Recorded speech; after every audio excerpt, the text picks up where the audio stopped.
À quoi ça sert? Ça veut dire quoi ça? Pourquoi c'est comme ça? C'est où? C'est qui lui? Un jour, une question. C'est quoi la discrimination positive? On parle de discrimination quand un groupe de personnes est défavorisé selon un critère comme sa couleur de peau, sa religion ou son sexe. La discrimination crée des inégalités. Par exemple, réserver certains emplois aux blancs, c'est une forme de discrimination appelée racisme. C'est pourquoi le 21 mars, c'est la journée internationale pour l'élimination de la discrimination raciale.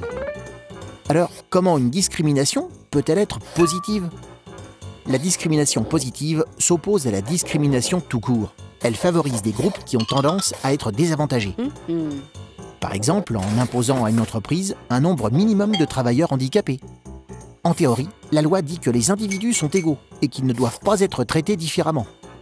Pourtant, malheureusement, les sociétés se sont construites sur des inégalités et certains préjugés continuent d'exister malgré la loi.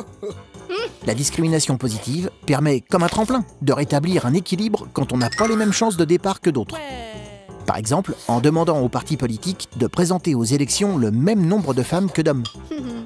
Mais la discrimination positive doit être temporaire et s'arrêter une fois l'égalité atteinte dans la société. Sinon, elle peut avoir l'effet inverse. Ainsi, quelqu'un qui obtient un travail grâce à la discrimination positive peut être accusé de ne pas le mériter. En attendant que le monde soit parfait, la discrimination positive, c'est un moyen d'essayer de rétablir plus de justice. Tu te poses des questions? Nous, on y répond.